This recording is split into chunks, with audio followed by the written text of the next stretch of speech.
धनु राशि वालों, ब्रह्मांड में बन रहा है अखंड साम्राज्य योग। तो ये राजयोग आपके जीवन में कैसे सफलता ऊंचाई को लेकर आ रहा है, इसी विषय पर आज हम चर्चा करेंगे।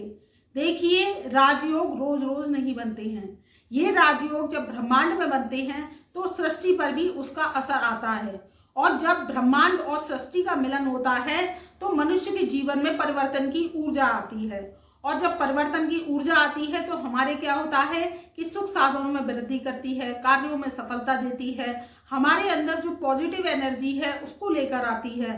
तो आज हम इसी विषय पर चर्चा करेंगे कि धनु राशि वालों के जीवन में सकारात्मक ऊर्जा का संचार कैसे आएगा और उनके जीवन में कैसे सफलता के योग बनेंगे। देखिए, जो राजयोग बन रहा है वो बन रहा है 31 मार्च सन 2023 से 7 जून सन 2023 तक। तो ये जो अखंड साम्राज्य राजयोग है, जो धनु राशि वाले हैं वो इस वीडियो को ध्यान से सुने, उनके जीवन में कैसे सफलता को लेकर आएगा और कुछ जो कि उनको सावधानियां बरती जाएंगी। कुछ इस राजयोग में थोड़ी सी कमियां आ रही हैं, थोड़ी सी मिसअंडरस्टैंडिंग आ रही हैं, क्योंकि ग्रह जब एक साथ इकट्ठे होते हैं और एक साथ अपनी रेंज लेकर आते हैं तो कुछ क्या करते हैं कि कुछ अच्छाई भी देते हैं जीवन में, कुछ हमें सावधानियां भी बरतनी होती हैं, कुछ वो बुराई भी देते हैं। तो इसी विषय पर आज हम चर्चा करेंगे कि धनु राशि वालों के जीवन में ये अखंड साम्राज्य राजयोग जो बन रहा है वो उनके जीवन में कैसे सफलता और परिवर्तन की क्रांति लेकर आ रहा है। देखिए कि आप धनु राशि के हैं, आप बहुत दिनों से परेशान चल रहे हैं, आपका काम नहीं बन रहा है, आपके जीवन में सफलता नहीं आ रही है। मेरे पास कमेंट भी आते हैं कि हमारा काम नहीं बन रहा है, हमारे जीवन में सफलता नहीं आ रही है। तो देखिए, ये जो प्रोग्राम है चंद्र राशि पर आधारित है। अगर आपका चंद्रमा 9th हाउस में बैठा है, 9 नंबर पर बैठा है, तो आप देखिए कि आपकी धनु राशि है। तो हम उसके हिसाब से, गोचर के हिसाब से आपको राशिफल बता रहे हैं। अब जब आपकी जन्म पत्रिका में आप कहते हैं कि ये काम नहीं हो रहा है, हमारे को धन नहीं आ रहा है, पैसा नहीं मिल रहा है, नौकरी नहीं लग रही है, तो आप देखिए कि आप अपनी पत्रिका पर कार्य कीजिए। देखिए कि शनि राहु केतु की दशा तो नहीं चल रही है, आप देखिए उसमें कहीं पितृदोष तो नहीं है, ऋण दोष तो नहीं है, मंगल बद्ध तो नहीं है। तो आप देखिए उसमें कि आपका जो 10वें भाव का स्वामी है या 7th हाउस का लॉर्ड है वो कहीं पाप कत्री दोष में तो नहीं फंसा हुआ है, या 6-8-12 के खानों में तो नहीं बैठी है। तो आप उसका एनालिसिस कराएंगे तभी आपको उसका पूर्णतः फल मिल पाएगा। लेकिन जब ये राजयोग बनते हैं या कोई गोचर आता है, शुभ गोचर आता है, तो हम आपको शुभ जानकारी देते हैं, और जब गोचर अशुभ आता है तो हम आपको आगाह करते हैं, क्योंकि आप आगाह करना ही हमारा, आपके लिए एक संदेश देना ही बहुत शुभ चिंतक वाली बात है। तो हम क्या करते हैं कि आपको आगाह करते हैं कि आप इस समय में काम ना करें, तो आप क्या करते हैं, नुकसान से बच जाते हैं। और अगर कोई गोचर अच्छा आता है, शुभ आता है, कोई काम करते हैं आप, तो उसको फायदे को लेकर जाते हैं। फिर आप अपनी पत्रिका दिखवाइए कि आपकी पत्रिका में कोई ऋण दोष तो नहीं है, कर्जाई कुंडली तो नहीं है, पितृ दोष तो नहीं है। तो वो क्या होता है कि आपके कार्यों के आड़े आ जाते हैं और आपके कार्यों को बनने नहीं देते। घर में कलह की स्थिति का वातावरण, व्यापार में घाटा और हमारी पूंजी का नुकसान, नौकरी लगती है फिर छूट जाती है। तो क्या होता है कि हमारे जीवन में नुकसान का, धन हानि का सामना हमें करना पड़ता है।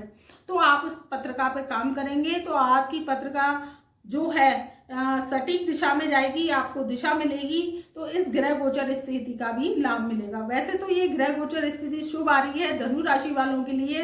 तो ये अखंड साम्राज्य राजयोग कैसे उनके लिए प्रभावशाली प्रताप लेकर आया है, इसी विषय पर मित्रों आज हम चर्चा करेंगे। देखिए, 31 मार्च सन 2023 से बुध देव राशि परिवर्तन कर रहे हैं, तो ये नीच भंग राजयोग को समाप्त करते हुए मेष राशि में प्रवेश करेंगे। 31 मार्च से 7 जून सन 2023 तक ये मेष राशि में ही विराजमान रहेंगे। तो यहाँ पर उनका फल कैसा रहेगा, और ये अखंड साम्राज्य राजयोग जो बन रहा है ये 4 ग्रहों के द्वारा बन रहा है। कैसे बन रहा है कि यहाँ पर राहु देव विराजमान है, दूसरा, 31 मार्च सन 2023 से बुध देव की राशि परिवर्तन करके मीन राशि को छोड़कर नीच भंग राजयोग को समाप्त करते हुए मेष राशि में प्रवेश करेंगे। वहीं सूर्य देव 15 अप्रैल सन 2023 से राशि को परिवर्तन करके मीन राशि से निकलकर आपके पंचम हाउस में, 5th हाउस में विराजमान होंगे। तो 3 ग्रहों का ये टोली मेला एक तैयार होगा। फिर आपके 22 अप्रैल सन 2023 से देवगुरु बृहस्पति भी राशि परिवर्तन कर रहे हैं, तो ये भी मेष राशि में ही जाकर विराजमान होंगे। तो ये 4 ग्रहों की जो चौकड़ी है वो क्या करेगी, आपके जीवन में एकदम से तरक्की लेकर आएगी।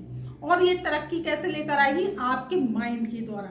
अगर आप अपनी बुद्धिमत्ता को दर्शाते हैं, बुद्धिमत्ता से काम करते हैं, तो आपके क्या होगा, ये अखंड जो साम्राज्य राजयोग है वो फलित होगा। फलित कैसे होगा, तो समसप्तक दृष्टि से लाभ स्थान में बैठे हुए केतु देव इनको देख रहे हैं, जो कि 4 ग्रह हैं। तो जब लाभ में बैठा हुआ स्वामी पंचम स्थान को दृष्टि से, समसप्तक दृष्टि से देखता है, तो पता है क्या होता है, एकदम से बूस्ट आता है। हमारी बुद्धि के द्वारा कार्य बनने लगते हैं। जो कार्य बहुत दिनों से अटके पड़े होते हैं वो क्या होता है कि हमारे जीवन में अचानक बनते हैं। बस इस बात का ध्यान रखिए कि कोई भी आप स्कैंडल से बचिए। कोई भी काम करें जांच परख कर करें। अगर आप धनु राशि के हैं, तो अगर आप धनु राशि के हैं और जांच परख कर काम करते हैं तो फिर कोई दिक्कत नहीं आएगी। थोड़ी सी, क्योंकि बुध और राहु की युति बन रही है, इधर जो सूर्य है वो भी राहु की युति से थोड़े पीड़ित हो रहे हैं। तो क्या है कि थोड़ा सा बस आप अपनी बुद्धि को शार्पनेस रखेंगे। अपनी बुद्धि के द्वारा अगर आप कोई भी दस्तावेज कागज है उसको पढ़कर साइन करते हैं, या कोई दस्तावेजों पर आप जब साइन करें तो उसे पढ़ेंगे और अपनी बुद्धि के द्वारा अच्छे कार्य करेंगे, तो फिर ये समय निकल जाएगा। क्योंकि सूर्य आपके राशि परिवर्तन कर जाएंगे, तो ये सूर्य और राहु की युति भी टूट जाएगी। वहीं जो बुध देव हैं वो फास्ट के कारक हैं, बुद्धि के कारक हैं, वो पंचम स्थान में आ रहे हैं आपके। तो बुद्धि के द्वारा आपके कार्य बनेंगे। आप नौकरी चाहते हैं तो आपकी नौकरी भी इस समय लगने के योग बन रहे हैं। और व्यापार में तरक्की के योग बन रहे हैं, क्योंकि आपके 7th हाउस के लॉर्ड और 10th हाउस के लॉर्ड 5th हाउस में विराजमान हो रहे हैं, पंचम भाव में। तो क्या है कि जब व्यापार का कारक, नौकरी का कारक पंचम स्थान में आता है, तो उसमें क्या होता है कि नौकरी लगने के योग बनते हैं। व्यापारियों का जो व्यापार नहीं चलता उसके व्यापार के भी योग बनते हैं। आप कोई लव मैरिज करना चाहते हैं या कोई आप लव को शादी में बदलना चाहते हैं, तो इसके भी योग बने हुए हैं। बस आप ध्यान रखिए इस बात का कि आप जन्म पत्र का मिलाकर शादी करेंगे तो आपका प्रेम विवाह सुखदपूर्ण चलेगा। तो मित्रों, ये था धनु राशि वालों के अखंड साम्राज्य राजयोग का उनके जीवन पर प्रभाव और फल। तो मित्रों, मैं अपनी वाणी को यही विराम देती हूँ। अगर हमारे चैनल पर नए आए हैं तो चैनल को लाइक करें, सब्सक्राइब करें और बेल आइकन के ऑल वाले बटन को प्रेस करें, जिससे हमारी वीडियोस की नई नई नोटिफिकेशन आप तक पहले से पहले पहुंच सके। और मित्रों, आपके जीवन में कोई परेशानी आ रही है, समस्या आ रही है, तो आप अपनी कुंडली हमसे दिखा सकते हैं, बनवा सकते हैं। हम व्हाट्सएप के माध्यम से आपकी कुंडली का विश्लेषण करके आपको फाइल बना के आपको व्हाट्सएप के माध्यम से ही भेजेंगे। तो आपके जीवन में जो तरक्की के रास्ते हैं वो खुलते चले जाएंगे और आपकी समस्याएं दूर होती चली जाएंगी। तब तक के लिए आप खुश रहिए, आबाद रहिए, अपनों का ध्यान रखिए, छोटों को प्यार दीजिए, बड़ों से आशीर्वाद लीजिए और मेरा प्यार भरा नमस्कार।